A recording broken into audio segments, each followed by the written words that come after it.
हमारे एक्सपर्ट्स हमारे साथ हैं और आप सबका स्वागत है पहला सौदा में। किरण जाधव, श्रीकांत चौहान, अम्बरीश बलिगा और नितिन मुरारका, इनके साथ आज हम बनाएंगे आपके लिए पूरी रणनीति।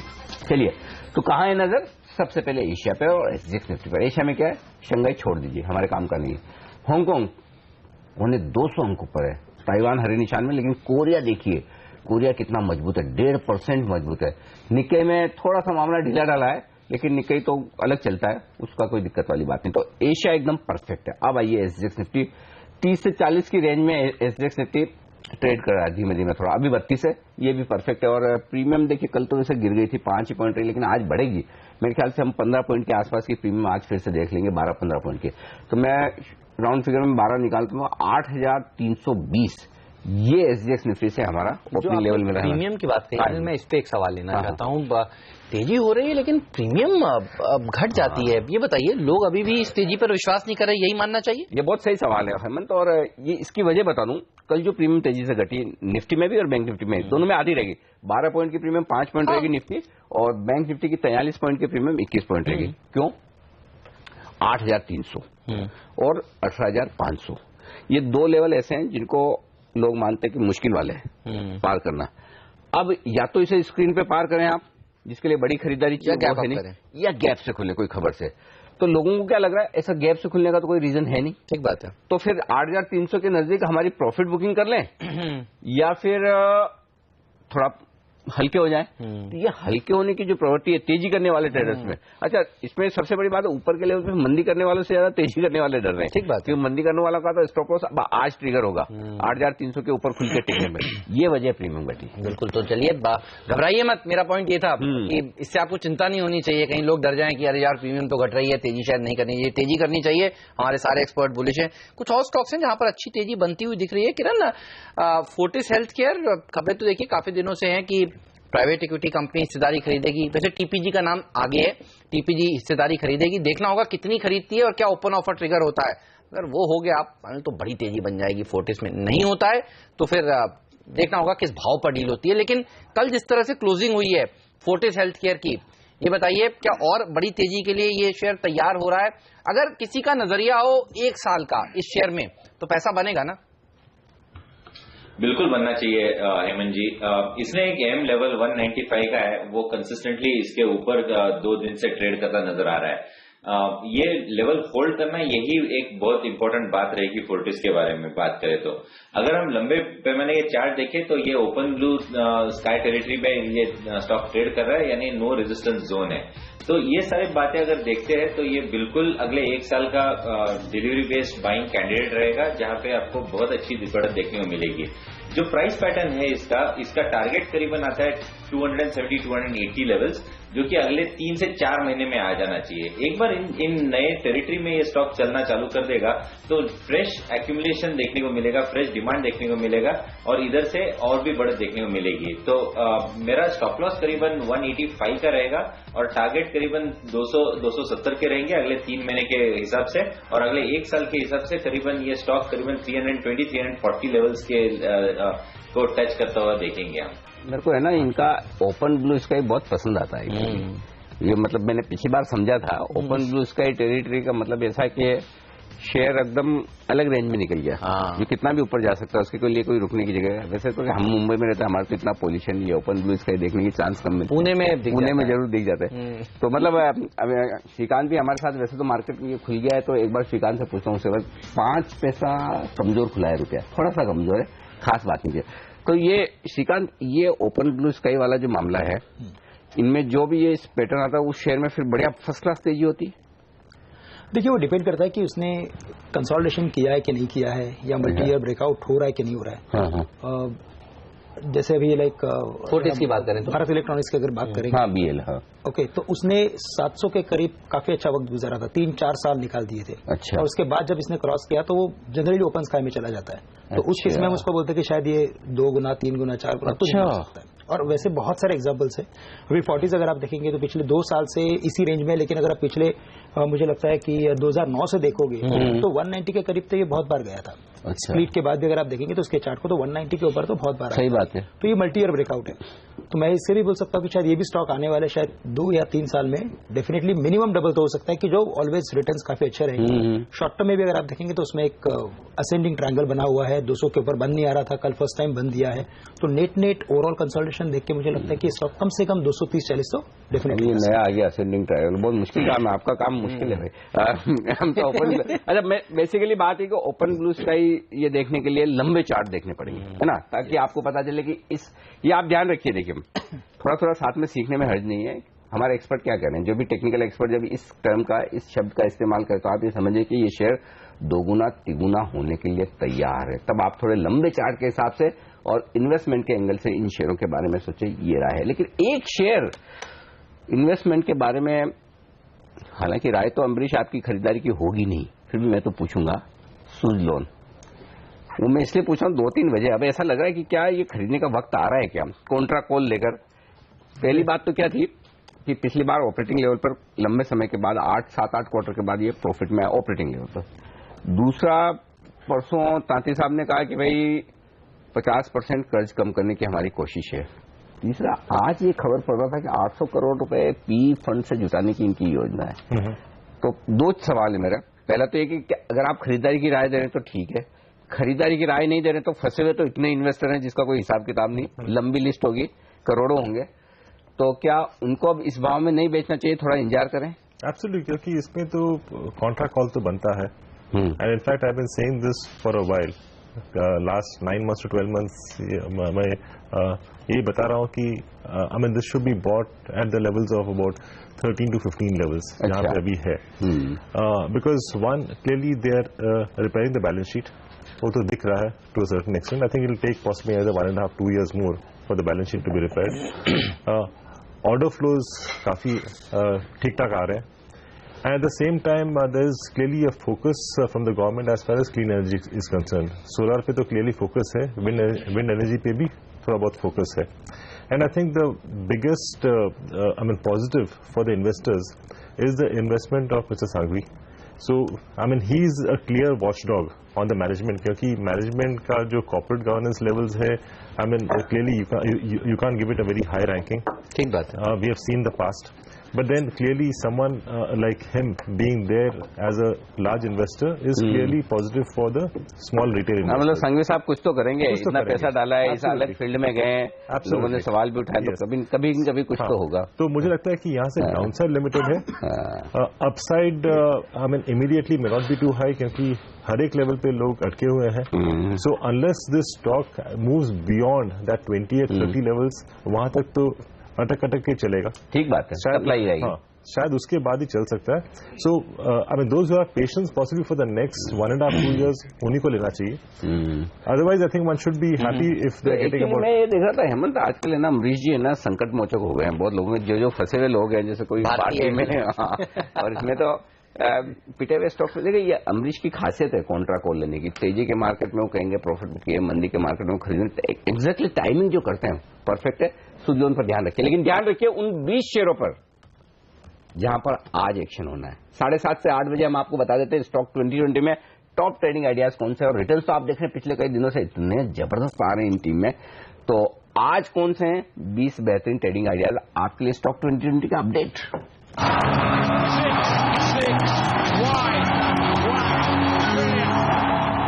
मेरी टीम पर नजर डालिए, बल्लेबाजों से भरी हुई है, फोकस है बजट पर 1 फरवरी को जो आने वाला है, और बजट से पहले रूरल सेक्टर से जुड़ी हुई कंपनियों में अच्छी तेजी देखने को मिलेगी। स्कॉट्स जिसने डिमोनेटाइजेशन के बाद बेहतरीन नंबर्स पेश किए हैं, ये शेयर मजबूत होगा। एक फर्टिलाइजर शेयर जरूर होना चाहिए आपकी ट्रेडिंग रडार पर, तो आज रडार पर रखिएगा मैंगलोर केमिकल्स एंड फर्टिलाइजर को। टूरिज्म फाइनेंस में भी अच्छी तेजी देखने को मिलेगी। पिछले 2 बजट उठाकर देखिए, टूरिज्म सेक्टर को बढ़ावा देने के लिए सरकार ने कई नई स्कीम्स शुरू करी हैं, यहां पर तेजी बनेगी। और ज्वेलरी कंपनियों के नतीजे अच्छे आएंगे, इस बार बजट में राहत की अपेक्षा की जा रही है इस सेक्टर के लिए, तो यहां पर तेजी बन सकती है। डेल्टा कॉर्प के भी नतीजे अगले हफ्ते आने वाले हैं, नतीजों से ज्यादा इंपॉर्टेंट होगा किस तरह की घोषणाएं ये कंपनी करती है एक्विजिशन से रिलेटेड, वहां पर नजर रखिएगा। नेलकास्ट एक ऐसी कंपनी है जो रेलवे से लेकर ऑटोमोबाइल कंपनियों के लिए कास्टिंग सॉल्यूशंस देती है, बेहतरीन तेजी यहां पर भी देखने को मिलेगी। और वैसे भी आज ऑटो एंसिलरी कंपनी अच्छा प्रदर्शन दिखाने वाली है, इसलिए जय भारत मारुति को टीम में शामिल किया है। मारुति को जो कंपनियां केटर करती हैं वहां पर तेजी बनेगी। जीएनए एक्सेल्स के नतीजे आने वाले हैं अगले हफ्ते, नतीजों से पहले आज रैली बनेगी। और लेदर कंपनियों में सुपर हाउस लेदर पर नजर रखिए। जैन इरिगेशन का डीवीआर भी बजट थीम के चलते आज टीम में फिर से शामिल किया है। पूरी टीम देखिए इसमें खरीदारी पे ज्यादा फोकस है और ऑटो एंसिलरी आज हमारे रडार पे। भारत सीड्स, सोना कोयो, गैब्रियल, सेप्को, ये सारी ऐसी कंपनियां हैं जिनको बजट का फायदा होगा, साथ ही पेंटअप डिमांड आने का फायदा होगा। लेकिन भारत सीड्स के अलावा बीईएल एक ऐसा स्टॉक है जहां पे स्टॉक स्प्लिट की खबर फायदा होगा। फ्यूचर रिटेल अच्छे नतीजों की उम्मीद है। जिंदल पॉली यहां पे भी एक एक्विजिशन है। हिंद रेक्टिफायर्स राइट्स इश्यू लेके आ रहे हैं, उसका फायदा। और कैम्बॉन ने भी एक एक्विजिशन किया। तो पूरी तरीके से खरीदारी फोकस। लेकिन एक स्टॉक जेएसडब्ल्यू एनर्जी बिकवाली करके चले क्योंकि इनका एक power purchase agreement long term न होने की वजह से एक्सपायर हो गया है।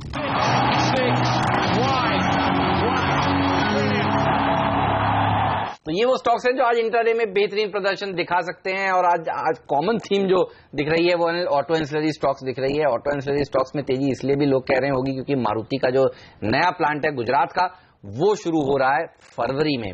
तो ये बताइए, अपेक्षाएं तो काफी सारी थी अमरीश इस नए प्लांट से, और एक्सपोर्ट भी करेगा ये प्लांट। ये बताइए कैसे देख रहे हैं आप मारुति को और ऑटो एंसिलरी कंपनियों को जो मारुति को सप्लाई करती हैं? ऑटो एंसिलरी कंपनीज के लिए श्योरली पॉजिटिव है because clearly more production means clearly more revenue for the auto ancillary.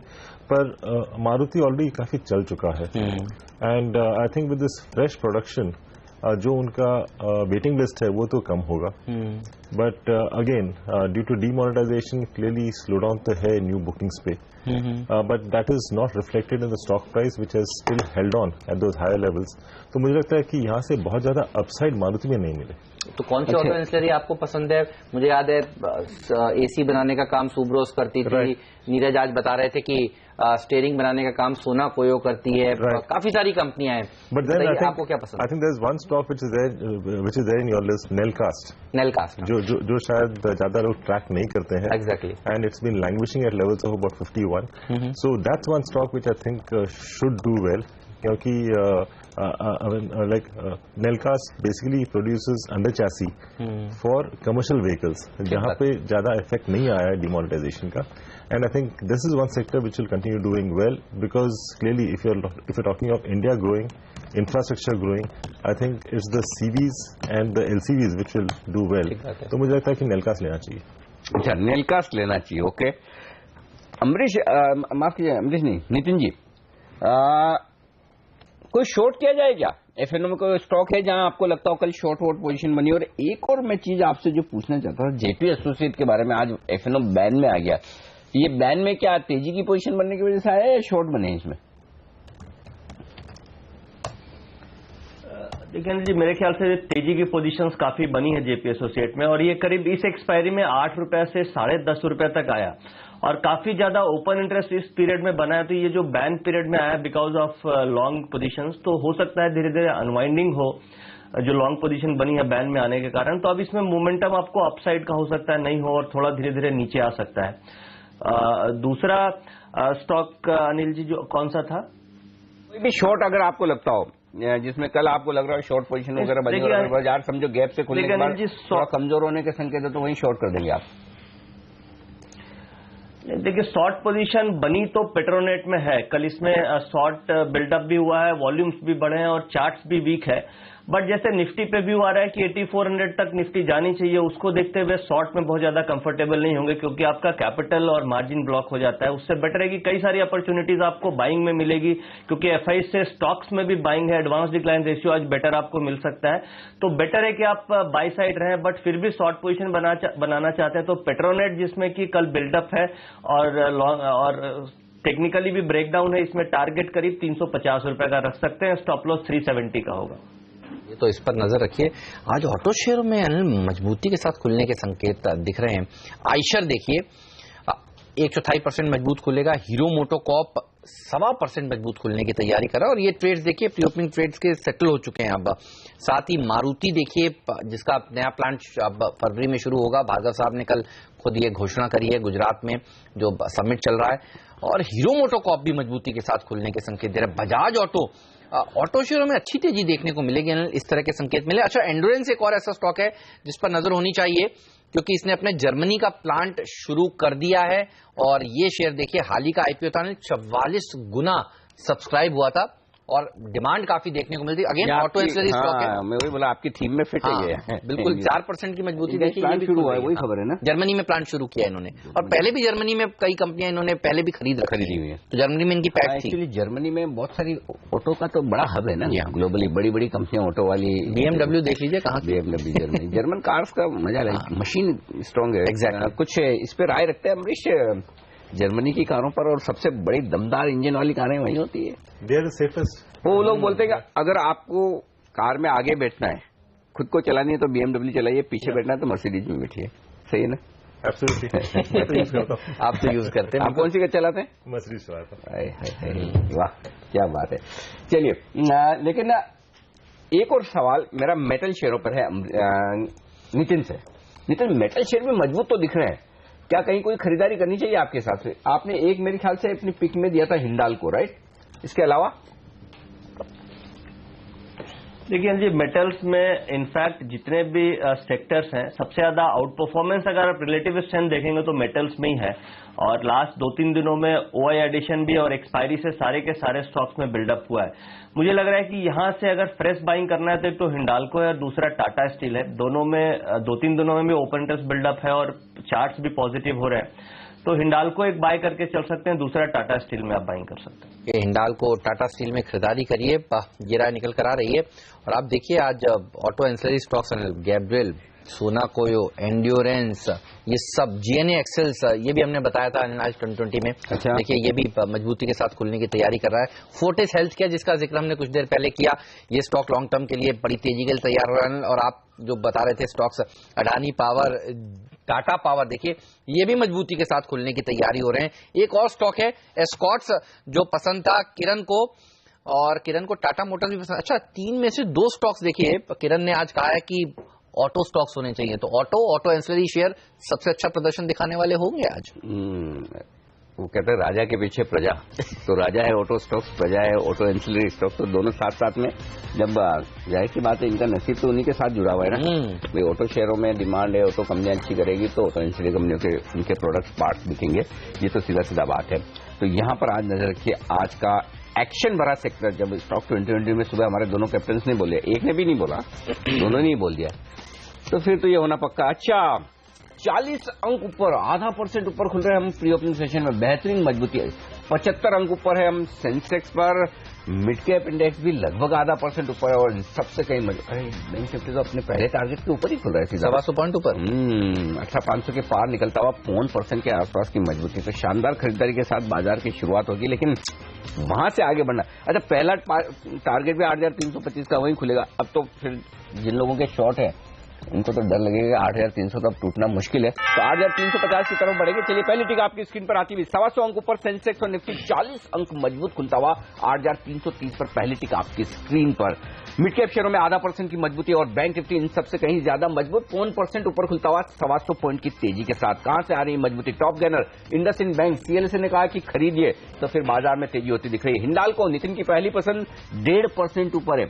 Tata Motors वो है दूसरा स्टॉक जो पसंद किया था किरण ने, यहां पर शानदार तेजी होती दिख रही है और बैंक्स मजबूत है। आईसीआईसीआई, यस, ये दे रहे हैं बाजार को सहारा। पावर स्टॉक में टाटा पावर मजबूत खुलता हुआ और एलएनटी में 1% का उछाल, लेकिन इंडसइंड बैंक 2.5% पर, कमजोर कुछ नहीं, छोड़ दीजिए, सब मजबूत है। पॉजिटिव क्या है? वायदा कारोबार में अदानी पावर 1.5% ऊपर और टायर स्टॉक्स आज फिर से तेज रफ्तार में, एमआरएफ, सीएट, अपोलो तीनों ही 1 से 2% मजबूत खुलते हुए दिख रहे हैं। एसकेएस माइक्रो, भारत फाइनेंशियल ये मजबूत खुलता हुआ दिख रहा है। हिंडाल्को और इंडसइंड बैंक में तेजी, तो ओवरऑल ये शेयर है तेजी की तरफ। कमजोर क्या है? जेएसडब्ल्यू एनर्जी 1.5% कमजोर खुलता हुआ। जेपी एसोसिएट वायदा कारोबार के बैन में आने के बाद 1.5% नीचे, ये है रुझान इस वक्त शुरुआती कारोबार का, लेकिन बाजार बेहद मजबूत और तेजी के साथ डटे हुए 18,500 के ऊपर बैंक निफ्टी और 8,325 पर निफ्टी है। बिल्कुल, जो हम कह रहे थे theme of the day, sector of the day है ऑटो एंसिलरी, और वो मैं इसलिए कह रहा हूँ नेलकास्ट देखिए 12% मजबूत है।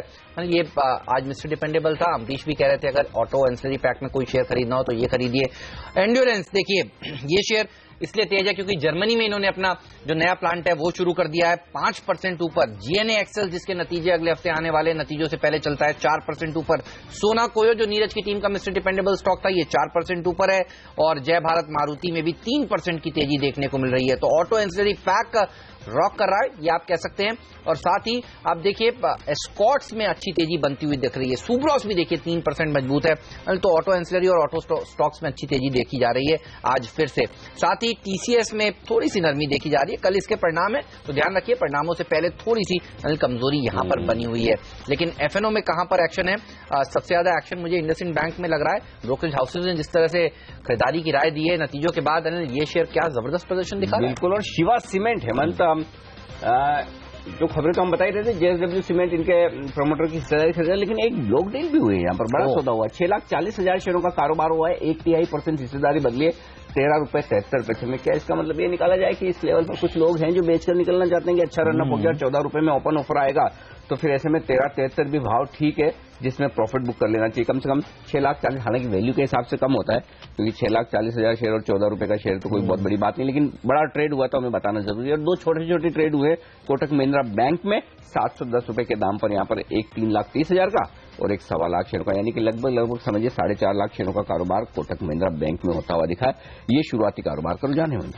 ऑटो एंसिलरी स्टॉक्स में इसलिए भी कहेंगे कि कल देखिए आप टायर शेयरों ने किस तरह का प्रदर्शन दिखाया। आप सीएट, अपोलो टायर, एमआरएफ आज फिर से मजबूत होते हुए नजर आ रहे हैं और आप इसको काफी क्लोजली ट्रैक करते हैं। आप फंडामेंटल्स बताइएगा। एक बार पूछते हैं हम एफएनओ पर किस तरह की पोजीशंस बन रही हैं इसमें। नितिन बताइए इनमें से सबसे ज्यादा मजबूत कौन सा लगता है आपको? अपोलो टायर तो वैसे आपको पसंद भी था। देखिए मैं तीनों में काफी अच्छे कल वॉल्यूम्स एडिशन थे, ओपन इंटरेस्ट बिल्डअप था और एज ए सेक्टर आज परफॉर्म करना चाहिए। अगर तीनों में देखा जाए तो मुझे लगता है कि Apollo tyre risk reward ratio के हिसाब से ज्यादा बेहतर है। ऑलरेडी अभी करीब 1.5% ऊपर है, बट मुझे लग रहा है कि इसमें 210 तक के टारगेट्स आपको नेक्स्ट 4-5 ट्रेडिंग सेशन में मिल सकते हैं और रिवाइज स्टॉप लॉस करीब 192-193 के आसपास का होना चाहिए। टायर सेक्टर को तो आप क्लोजली ट्रैक करते हैं, इसके फंडामेंटल्स तेजी के लिए तैयार हो रहे हैं? एक्चुअली नहीं हो रहे। एक्चुअली हेमंत मुझे लगता है टायर कंपनी के बजाय रबर कंपनियां खरीदनी चाहिए। अच्छा, क्योंकि अब कल भी देखिए शंघाई में रबर के दाम 6.5% बढ़े। तो फिर यहाँ तेजी क्यों हो रही है? हाँ, यही समझ में नहीं आ रहा है, पता नहीं कौन कर रहा है। या तो फिर एक ही रीजन हो सकता है कि डिमांड ही इतनी मजबूत दिख रही है जिसके दम पर खरीदा जाए। क्योंकि कल भी आप सुबह सुबह कह रहे थे सीएट में अच्छी पोजीशन बन रही है। हाँ, पोजीशन बन रही है। देखो इसमें कोई डाउट नहीं कि स्टॉक बड़े मोमेंटम में, स्ट्रॉन्ग मोमेंटम में खरीदारी लगातार हो रही है। उसका रीजन एक ही हो सकता है। देखो दो चीजें इसमें, कोई भी कंपनी के शेयर दो वजह से बढ़ सकते हैं, या तो उसके प्रोडक्ट की डिमांड बहुत हो या उसके मार्जिन बेहतर हो, प्रॉफिटेबिलिटी। तो यहाँ पर प्रॉफिटेबिलिटी पर सवाल है, लेकिन ऐसा लग रहा है कि बाजार टॉप लाइन पर ज्यादा फोकस कर रहा है, बॉटम लाइन। मेरे को एक शेयर पसंद आता है अगर रबर के हिसाब से खरीदना है। छोटा शेयर है एलजी रबर। अच्छा, ELGI, LG rubber. LG rubber क्यों खरीदना चाहिए? देखिए ये कैसे, ये है ना जो टायर कंपनी के जो टायर है ना, पुराने टायर, उनको रिसाइकिल करके वापस टायर बनाते हैं, वापस वो रबर बना के टायर कंपनियों को बेचते हैं। Retreatment, retreat. हाँ, मैं वो शब्द याद करने की कोशिश कर रहा था, रीट्रीटिंग। तो अगर समझिए रबर का दाम 100 रुपए है, इनका प्रॉफिट है 2 रुपया। ओके, और रबर का दाम अगर आज जो 140-45 हो गया तो इनका प्रॉफिट सीधा 8 से 10 रुपए बढ़ता है। तो 4 गुना 5 गुना अगर आपके मार्जिन बढ़ जाए, ये नहीं मेरे ख्याल ये है हाँ, ये सही है। 8 रुपए वाला शेयर हम कभी बोलेंगे भी नहीं। एग्जैक्टली। तो और दूसरी बात, पिछले साल इन्होंने एक अमेरिका की कंपनी खरीदी थी, सिंसिनाटी। अच्छा, तो मुझे लगता है उसका प्रॉफिट में आना अभी बाकी। तो ये एक शेयर है जिस पे आपको नजर रखनी चाहिए, क्योंकि अगर रबर के दाम बढ़ने तो फिर आप वो खरीदो जिससे फायदा होता हो, बजाय टायर खरीदने के। तो ये बेहतरीन रिसर्च का कमाल है। देखिए इस शेयर पर रखिए नजर आप। और कहीं अच्छा, एक और चीज है, फॉरेन प्रमोटर है, ऐसा नहीं कि इंडियन कंपनी है। फॉरेन प्रमोटर में जनरली हमारा भरोसा थोड़ा कंपैरेटिवली ज्यादा होता है। ठीक बात है। लेकिन ऑटो एंसिलरी स्टॉक्स में किरण आपको क्या अच्छा लग रहा है? एंड्योरेंस हालांकि आज खबरों के दम पर 5% मजबूत है। जय भारत मारुति देखिए ये भी 6% ऊपर है। सोना कोयो 4% ऊपर है। जीएनए एक्सेल्स 5% ऊपर है। कोई स्टॉक जो आपको अच्छा लगता हो? मुझे मालूम है ऑटो शेयरों में तो आपने कहा स्कॉट्स खरीदी और वो भी अच्छा प्रदर्शन दिखा रहा है, लेकिन एंसेलरी पैक में क्या अच्छा लग रहा है आपको? एंसेलरी पैक में सोना केयर तो अच्छा है, पर मुझे अभी अगर चार्ट देखते हैं तो मुझे जय भारत मारुति ज्यादा अच्छा दिखाई दे रहा है। 320 का अहम लेवल जो कि लास्ट स्विंग टॉप नवंबर का था और दिसंबर जनवरी का भी था, उसने वो क्रॉस किया है। बहुत अच्छे वॉल्यूम्स के साथ ये ट्रेड हो रहा है, तो मुझे लगता है जय भारत मारुति में मोमेंटम के हिसाब से पोजिशनल ट्रेड लेना चाहिए। 360 का टारगेट रहेगा और स्टॉप लॉस बहुत नजदीक होगा 320 का, तो मुझे लगता है कि रिस्क टू रिवॉर्ड रेशियो में भी ये बहुत अच्छा दिखाई दे रहा है। तो जय भारत मारुति मेरा पसंदीदा स्टॉक रहेगा। तो टारगेट क्या है आज के लिए? आज के लिए 360 का टारगेट रहेगा, 360 का। मारुति का नाम भी इसके साथ जुड़ा हुआ है, हालांकि हम अभी दिखा रहे हैं जय भारत, लेकिन इसका पूरा नाम है जय भारत मारुति, और मारुति की करीब यहाँ पर 29% हिस्सेदारी, और मारुति का नया प्लांट शुरू होगा तो इनको तो कामकाज मिलेगा। कंपनी के तो तीनों ही शब्द अच्छे लगते हैं मुझे। जय भी अच्छा लगता है, भारत भी अच्छा लगता है, मारुति भी अच्छा लगता है। कारोबार जब आप कह रहे हैं कि 29% मारुति की हिस्सेदारी है, अच्छा कारोबार वाकई में बेहतरीन है, इसमें कोई डाउट नहीं, ये एक अच्छा शेयर है।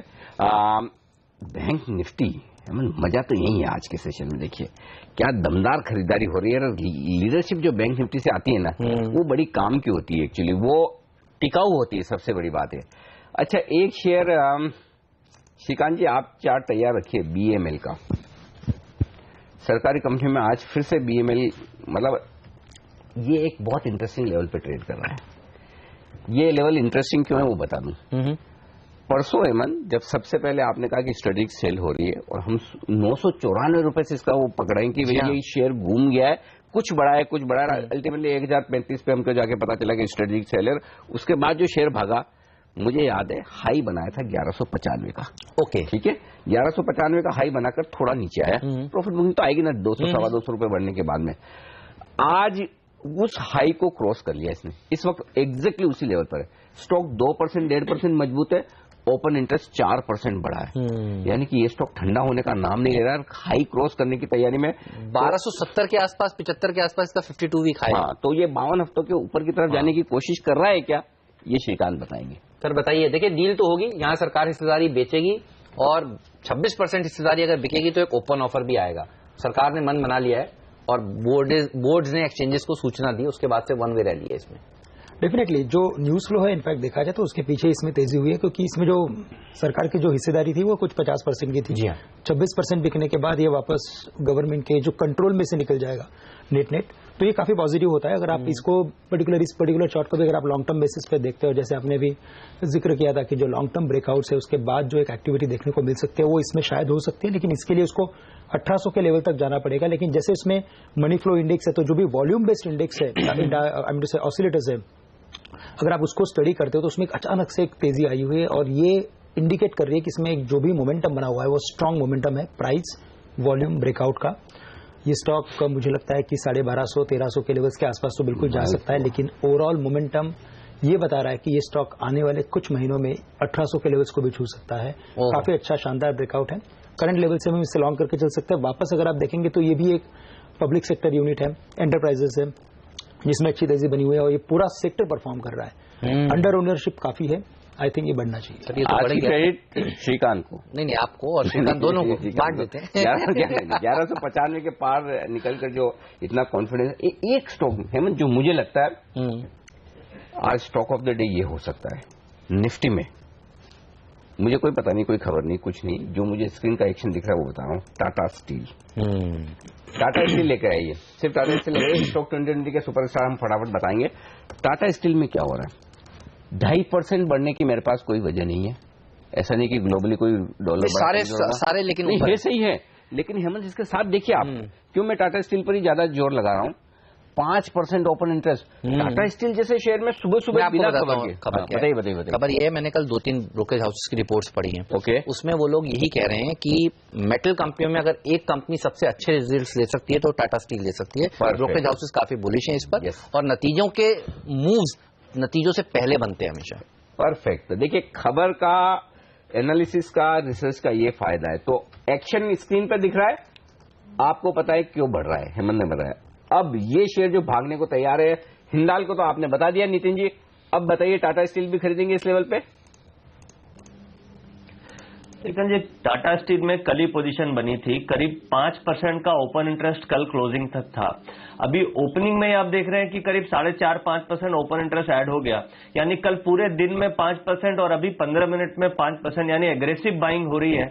तो मुझे लग रहा है कि डेटा तो पॉजिटिव है, चार्ट भी पॉजिटिव है, सेक्टर्स में भी आउट परफॉर्मेंस है, तो बढ़ना चाहिए। कोई ऐसा लॉजिक नहीं है कि ये बोलूं कि नहीं बढ़ेगा। इसमें स्टॉप लॉस हम लोग 440 का रखें और टारगेट करीब करीब आप 455-460 का रख सकते हैं। ग्लोबल मार्केट्स एक और मैं आपको लॉजिक बताता हूँ। ग्लोबल मार्केट्स में देखिए नैस्डैक हर रोज नए हाईज लगा रहा है, यूएस अपने ऑल टाइम हाईज के आसपास कारोबार कर रहा है, डाउ सूचकांक भी, और यूके में भी तेजी देखने को मिल रही है, वहां पर भी कल रिकॉर्ड ऊंचाई पर बंद हुआ। और आज एफएनओ में टॉप 5 गेनर्स आप देख लीजिए, उसमें से 4 जो हैं वो मेटल पैक ही है। जेएसडब्ल्यू स्टील 4.5% ऊपर, टाटा स्टील 3%, सेल 3%, हिंडाल्को 2.5%। तो 5 में से 4 शेयर तो मेटल सेक्टर से हैं जो सबसे अच्छा प्रदर्शन दिखा रहे हैं।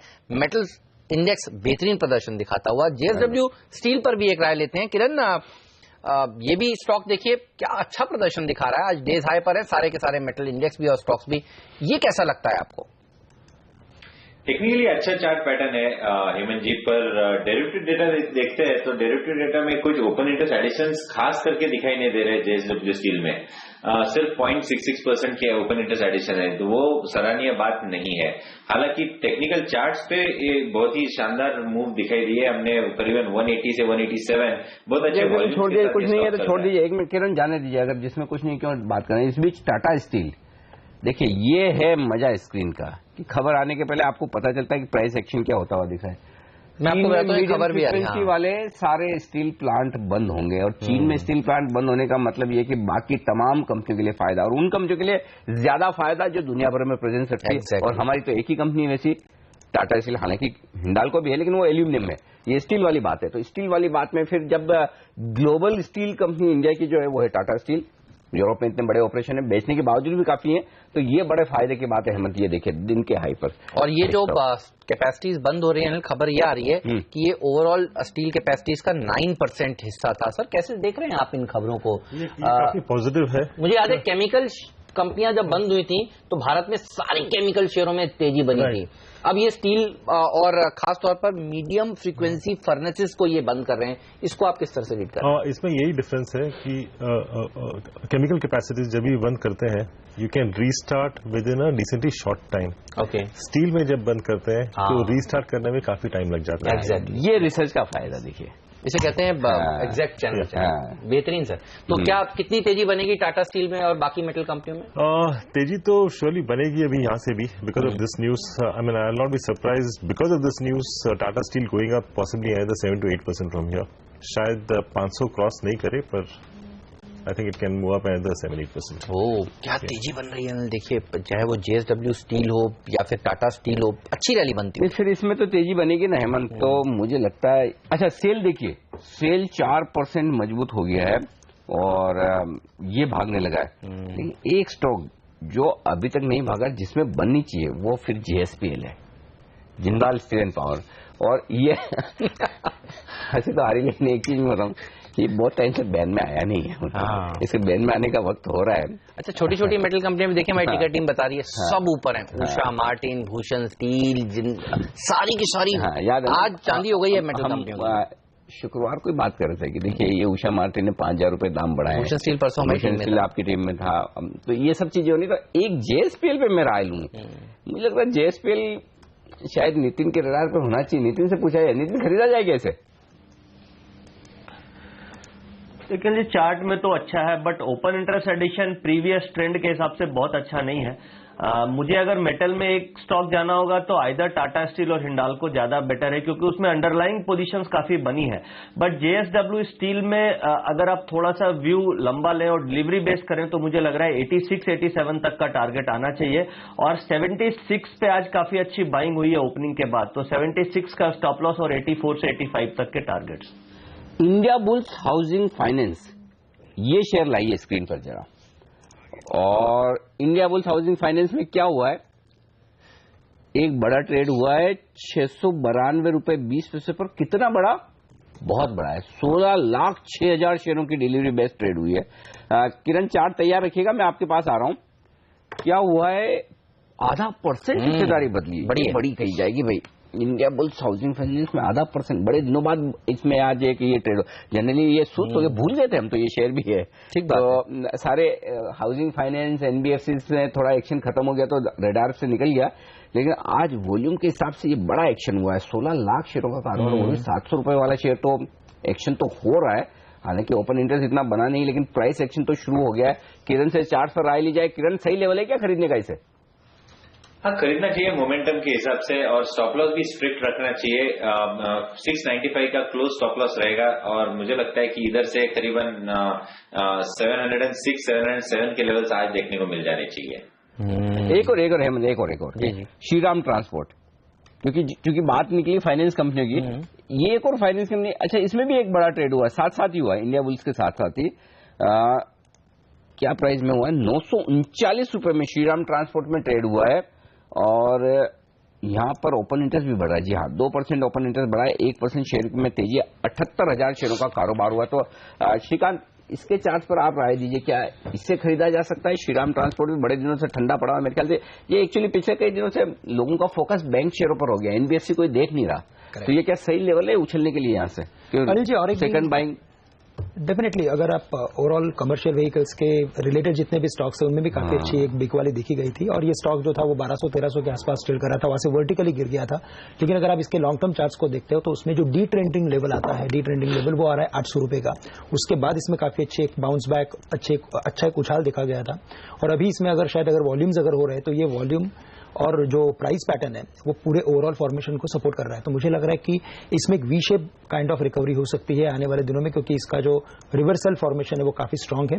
करंटली आई थिंक 945 के आसपास है, लेकिन मुझे लग रहा है कि ये कम से कम अपने प्रीवियस हाई के आसपास 1200 के आसपास बिल्कुल जा सकता है। ऐसे रिस्क रिवॉर्ड रेशो काफी फेवरेबल है, बट चूंकि एनबीएफसी में है जहां पे इंटरेस्ट अभी काफी कम है, तो मुझे लगता है कि आप एक मीडियम टू लॉन्ग टर्म एक कॉल लेके अगर काम करें तो काफी अच्छा है, क्योंकि जो स्टॉप लॉसेस रहेंगे वो थोड़े बड़े हो सकते हैं। 850 के स्टॉप लॉस रख के हम इसे लॉन्ग करके चल सकते हैं, 1250 के टारगेट्स रख सकते हैं कि जो परसेंटेज वाइज काफी अच्छे रिटर्न दे सकता है। ठीक बात है। चलिए, तो ये सेक्टर तो फोकस में है, लेकिन आज मेटल कंपनियों ने, स्टील कंपनियों ने देखिए तेजी दिखाई है।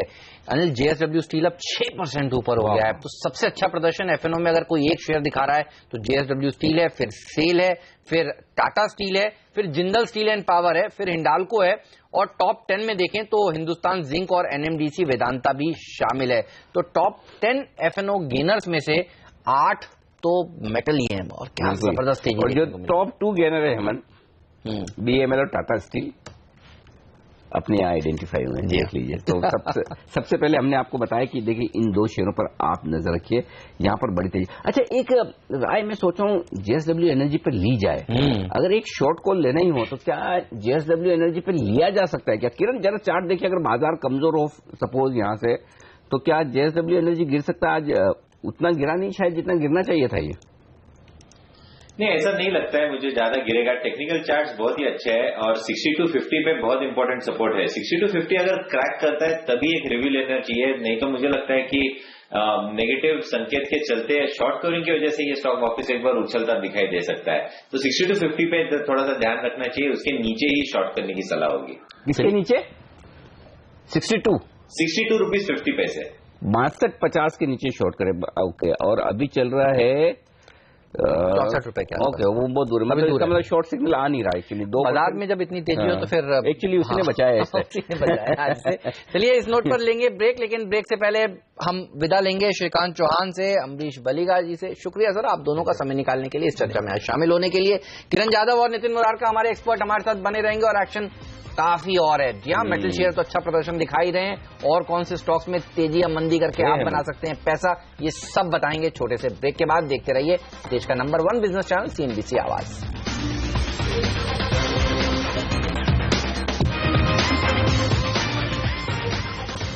$8,300 के ऊपर आराम से टिका हुआ है, कंफर्टेबल है। देखिए निफ्टी और सेंसेक्स 150 अंक की बढ़िया बढ़त दिखा रहा है।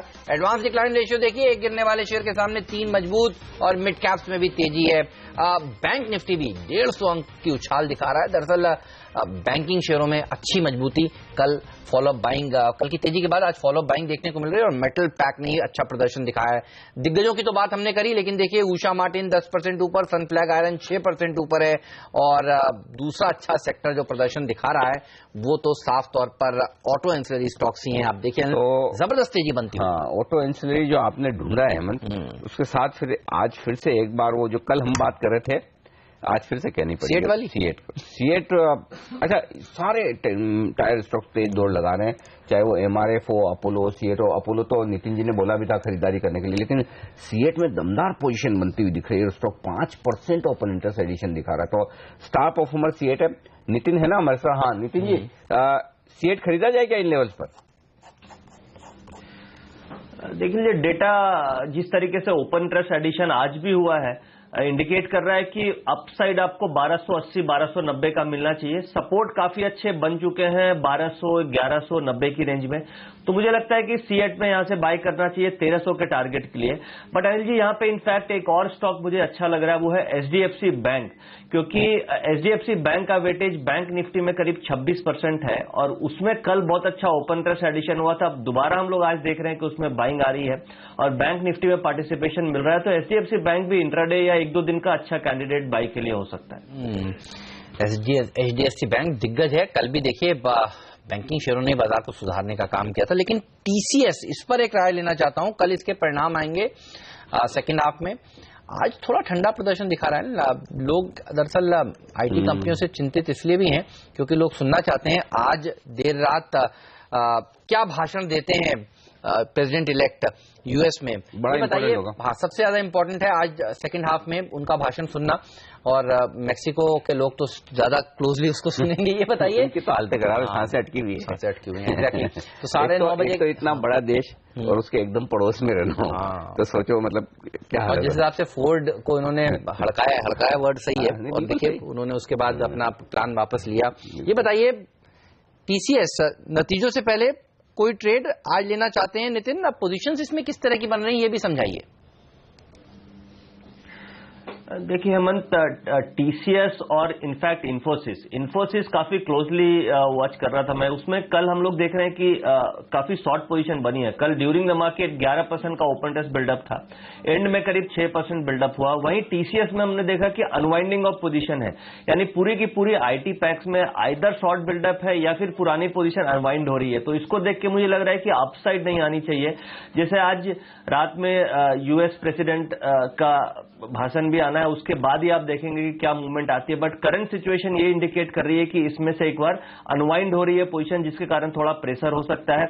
इनफैक्ट इन्फोसिस में थोड़ा सा शॉर्ट पोजीशन भी बनी है, ऊपर में हम लोग कॉल राइटिंग 1000-1020 की कॉलों में देखें, तो मुझे लगता है कि थोड़ा प्रेशर इस सेक्टर पे रह सकता है। बाइंग के लिए हमें IT sector specially Infosys TCS avoid करना चाहिए। एक सेक्टर आखिर में जाने का वक्त हो रहा है, ये सेक्टर आज के लिए आप नोट कर लीजिए। मेटल के बाद जो चलने वाला है वो सेक्टर है सीमेंट। एसीसी और अंबुजा, ये दो स्टॉक तो बहुत साफ दिख रहे हैं जहां पर दमदार एक्शन की शुरुआत हो चुकी है। एसीसी में देखिए क्या हो रहा है, स्टॉक 1.5% ऊपर है, 3% ओपन इंटरेस्ट बन गया। और अंबुजा में देखिए क्या हो रहा है, स्टॉक है 2% ऊपर और ओपन इंटरेस्ट यहां भी 2% बढ़ गया। तो सुबह सुबह इन दो निफ्टी के स्टॉक्स में एक्शन शुरू हो चुका है तेजी की खबर बता दूं? बताइए। देखिए, कुछ बड़े ब्रोकरेज हाउसेस कहते हैं कि सीमेंट की कीमतें नॉर्थ गुजरात में और कर्नाटका में बढ़ेंगी आगे चलकर। अब तक नहीं बढ़ी हैं, लेकिन अब जाकर बढ़ने वाली हैं। तो सीमेंट के लिए जो खराब खबरें थी डिमोनेटाइजेशन के लिए, वो अब खत्म हो चुकी हैं और रीमोनेटाइजेशन के चलते अब पेंटअप डिमांड देखने को मिलेगी। तो ये दो खबरें हैं जिस पर नजर होनी चाहिए। एक काम करिए, वो शब्द भूल जाइए, डिमोनेटाइजेशन भूल जाना चाहिए, रीमोनेटाइजेशन याद करना चाहिए। जब ये क्वालिटी कंपनियां एसीसी अंबुजा अल्ट्राटेक में प्रॉब्लम क्या है, सीमेंट तो बिकेगा ही बिकेगा। जैसे आप खाना पीना बंद नहीं कर सकते, वैसे सीमेंट का इस्तेमाल बंद होगा नहीं। मोदी जी कह रहे हैं एक और मंजिल अगर बनानी है तो उसके लिए अब आपको हम लोन देंगे, सस्ता वाला लोन देंगे। 3% छूट आपको लोन पे मिली। तो नितिन फटाफट बता दीजिए, एक्चुअली टाइम कम है, हमारे टिब्रेवाल साहब भी आ गए हैं कोटक म्यूचुअल फंड के फंड में, जो उनसे बातचीत करनी। तो एसीसी अंबुजा खरीदा जाए ना? जनरली आपने सेक्टर बड़े अच्छे लेवल पे पकड़ा है। इनफैक्ट काफी अच्छे लेवल्स हैं और मुझे लग रहा है कि इनफैक्ट हाईलाइट भी करना चाहिए था ये सेक्टर। बहुत अच्छा सपोर्ट एसीसी और अंबुजा सीमेंट का बन रहा है। इनफैक्ट यहाँ पे मेरे हिसाब से बाइंग करना चाहिए दोनों स्टॉक, एसीसी और अंबुजा भी। एसीसी का स्टॉप लॉस होगा करीब 1330 का और टारगेट 1360-70 के आसपास का बन सकता है। और वहीं अंबुजा सीमेंट के जो टारगेट बनने चाहिए वो, एक सेकंड, अंबुजा के टारगेट अनिल जी करीब 222-225 तक के बन सकते हैं। स्टॉप लॉस 212 का, दोनों में बाइंग करना चाहिए। और जब नितिन जी कहे वायदा कारोबार के शेयरों के बारे में तो आंख बंद करके भरोसा कीजिए। नितिन जी मतलब रेशियो स्ट्राइक जो नितिन जी का है 10 में से 9, मतलब ऐसा बहुत कम एफएनओ एक्सपर्ट मिलेंगे जिनका इतना सही स्ट्राइक रेशियो, स्पेशली निफ्टी में जो कॉल ऑप्शन या पुट ऑप्शन जो नितिन देते हैं वो तो कमाल के हैं। शुक्रिया नितिन जी हमारे लिए वक्त निकालने के लिए। आपका भी शुक्रिया। किरण जी आपके स्टॉक्स भी बड़ी तेज रफ्तार से दौड़ रहे हैं, आज तो दिन आपका भी बहुत अच्छा है।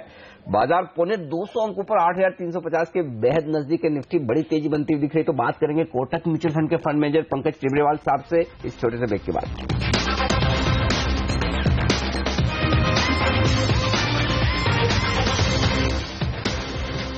बाजार में शानदार तेजी इस वक्त बनती हुई दिख रही है और बात करेंगे कोटक म्यूचुअल फंड के फंड मैनेजर पंकज टिब्रेवाल साहब से। पंकज जी स्वागत है आपका सीएनबी से आवाज पर।